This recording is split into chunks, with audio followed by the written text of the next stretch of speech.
How's it going, everyone? Welcome to the 2025 edition of my collection tour. This past year has had easily the most revisions to my Virgin Circus in the history of this channel, so this is going to be the most monumental upgrade that's been seen yet. And the reason I say that is because I have an actual gaming setup in here now. But I'm going to start it off with these shelves up here. Here is my Mario shelf. I am a big Mario fan, so we have a bunch of different random Mario toys and plushies and all kinds of fun stuff. A couple books back there, and this Mario drone, which was actually killed because he got shot in the face by a Nerf gun. A lot of these I've had since I was a kid. I've been collecting just gaming merchandise in general since I was very little, and then actually started collecting the games themselves in 2019. So that's where a lot of this starts, but I've had most of these Marios since I was really little. And then just to the left of that is my Persona 5 shelf. I'm sure as a lot of you know, my favorite game of all time is Persona 5 Royal, and this is a glorified Persona channel, so we have to have a whole shelf. It's a bunch of stuff that came with the collector's editions of the game, like the mask and the book and the soundtrack and the framed picture and stuff like that. And I also have the Joker amiibo right there on the corner, as long as a 3D printed Joker dagger that a friend of mine made for me, so thank you, Napoleon. And then in standard Persona 5 fan fashion, we have a ton of copies of the game, and this may seem excessive, but just know that this isn't even all of my Persona 5s that I have. We move it down a bit from there. We have a bunch of Zelda posters that I got as a pre-order bonus when I pre-ordered Zelda Skyward Sword HD. If you're wondering why I pre-ordered that game, I still don't know, but I don't regret it because these posters are pretty hard. Then a little bit down from that is this 2B figure that I got for $3 from AliExpress. I figured why not. And then my only graded Pokemon card, this Umbreon, which I pulled about 4 years ago. I'm a retired Pokemon collector now, but this was the best card that I had. And then just to the right of that, I have my remote control Mario Kart, which doesn't have the remote anymore, but it looks cool on the shelf, along with this Mario hat, and 3 more box shelves. We have the Luigi shelf. As the same with Mario, I've had a lot of these for a long time, and I enjoy collecting Luigis, so we have a lot of Luigis. And then one up from there is my Persona 4 shelf. I don't have nearly as many Persona 4 related items as I do Persona 5, but we do have the complete in-box Vita and the Adachi Cube up there. And then one up from there is my only 2 complete in-box Game Boy games. I don't really collect Game Boy anymore, but I do have these 2, and they're pretty cool. But now that we got a lot of the extracurricular stuff out of the way, let's move on to the actual games themselves, starting with the N64. For N64, I pretty much have all the games that I really want. I'm not really going out of my way like crazy for any N64 games right now. I have all the staples, along with this Wing Cap Mario plushie and a Zelda Ocarina, and a complete in-box Majora's Mask, so I think this looks pretty solid. And then just to the right of that is my 3DS stuff. I have this Pokemon Y Edition 3DS, which I was wanting for the longest time, and when I eventually sniped one at a game store that was supposed to have that treated in, it was a great dime. Also, we got the complete in-box new 3DS XL from Japan, which I have right here, and don't worry, the stickers are on a protector. It's not actually on the console. But as is the same with N64, I pretty much have all the 3DS games that I really want, except for Persona Q. That is one of like 5 Persona games I still don't have. Oh, Persona Q2, sorry. I have Persona Q up there. As far as some uncommon 3DS games go, there aren't really that many out there. I do have Tomodachi Life and Pokemon Art Academy, which are kind of expensive, but nothing crazy. And down one more from there is my NES shelf. I have both the 8-bit Mario and the 8-bit Link amiibos, which I got the Mario one when I was a kid, and then this one I found at a GameStop around Black Friday, which was a great find. I was really happy to get that for the shelf. I have the complete in-box NES Classic and SNES Classic, along with the complete Super Mario Bros., which was my dad's when he was a kid. And with the NES, I was never really going hard for NES, but I just kind of stumbled into this collection. I got pretty much all of it at a yard sale in 2021, and it's still the best find I've ever had to this day. I have pretty much every staple that you can want, although nothing crazy, and in case anyone was wondering, I do have Puzznick.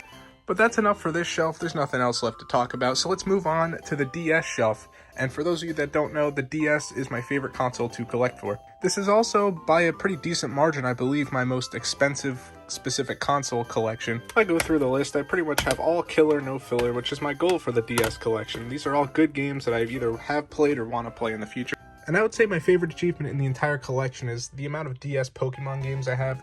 These are really expensive and hard to get, so I'm really grateful to have almost all of them. And I can't talk about my DS collection without bringing up my Solitarobo.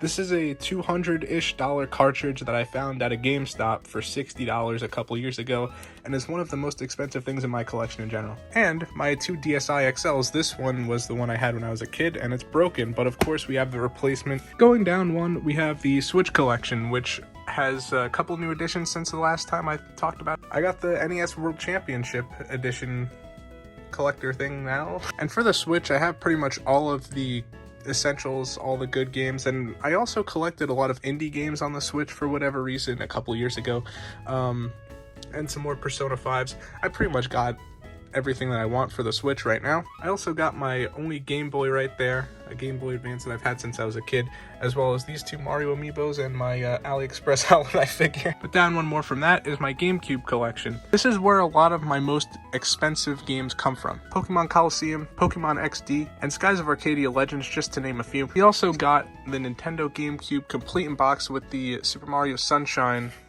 little sticker on there, which is pretty cool. And I have some of my Tears of the Kingdom and Breath of the Wild amiibos here. I want to get all of them, so hopefully by next year I'll have all of them. And then down one more is the Wii and Wii U collection. I think at some point after the last collection tour, I did blow up my Wii U collection, and I sold like pretty much everything. I did this mainly because most of the Wii U games are pretty terrible, so why even collect them? It's not really worth my time. But I did keep Devil's Third, which is the grail of the Wii U, because it's funny. And as for Wii, we also have pretty much all the staples.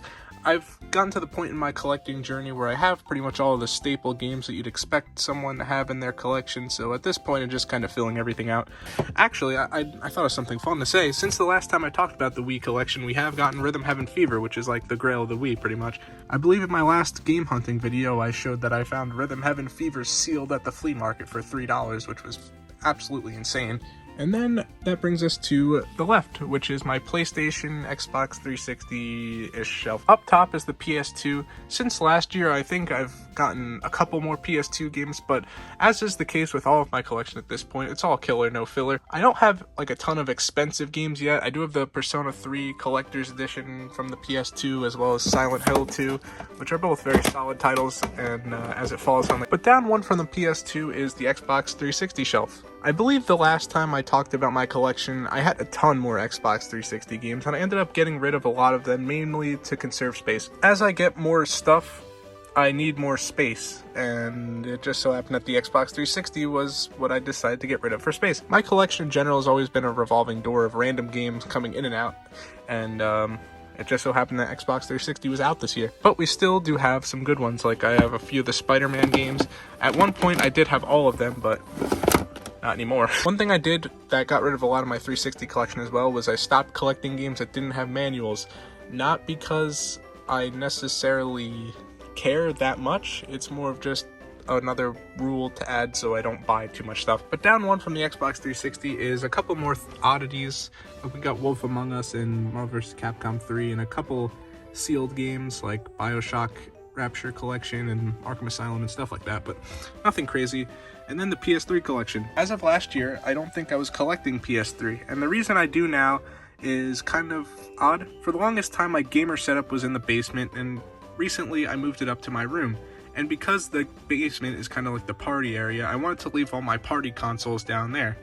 One of those was the Xbox 360. So because I play the Xbox 360 a lot for multiplayer, I decided to bring the PS3 up to my room for just single-player gaming from that generation, which is why I have a lot more PS3 games now. And I think it's off to a pretty solid start. All these are in great condition and are complete, and it's kind of fun to have really, really high standards for the collection for some reason. I don't know why. But that's enough for this side of the room. We move it over a little bit, and you see a couple Persona figures, and then the PS4 and PS5 shelf. Up top, we have the Persona 3 Reload Collector's Edition, which this figure came from that Collector's Edition, so I'm really glad I bought it. And then this Persona 5 Royal Collector's Edition, which has Aquaphor, stapler, and tape in it. And then in the actual shelf is a bunch of my PS4, PS5, and miscellaneous games for consoles I don't really collect for. Again, I have like every staple PS4 game that I want. The only ones that I really want are Persona 3 and 5 dancing because I don't have those yet. I also have my PlayStation handhelds with both my PSPs and both my Vitas. This one is the one and only goated Persona 4 Dancing Edition Vita. Beautiful stuff. And right here is my Expedition 33, which I've been playing recently. Game's fire. Down one more, we have some more Persona 5s and also my Catherine Full Body Steelbook. Great game. And then all the way down at the bottom, we have the PS5 games with another Persona 5 Tactica and a Sephiroth amiibo. The camera angles are pretty odd for this one because this chair's in the way, but you know, hopefully I made do. And this brings us to the actual gamer setup. We have a PS5, a Switch, an N64, PS3, Wii U, PS2, Gamecube, and NES/SNES trio console setup. I have the CRT for retro gaming and a monitor for competitive gaming, as well as a giant TV for more leisurely gaming or watching Better Call Saul. And then to the right, I have my Andrew McCutcheon and David Wright jerseys in their frame. I am a big baseballer. And then to the left of my gamer setup, I figured I'd mention it. I have my 3 paintings that I did, one of Arthur Morgan, one of Kasumi Yoshizawa, and then one of the City of Tears from Hollow Knight. I would really appreciate it if you guys can tell me that I'm not bad at painting. And the final thing that I'm going to quickly mention is my record setup, which I will make a second channel video of, and I'll leave it in the description if you guys care. I'm going to answer a couple quick questions before I sign off here that I know are probably going to be in the comments. Do I play the games? Yes, I've played 32% of my games, which is something that I just calculated. And how have I acquired all these games, being that I'm only 18? I resell games. But that's it for the 2025 collection tour. This video is kind of a return for me. I haven't uploaded since before the winter semester started, so I'm back, and I will be back in full force. There will be a weekly upload every week until the end of the year, and next week's video will be me talking about playing all of the Uncharted games in 2025. Like and subscribe. We are trying to hit 1,000 subscribers by the end of the summer, and that's about it. Have a Gus.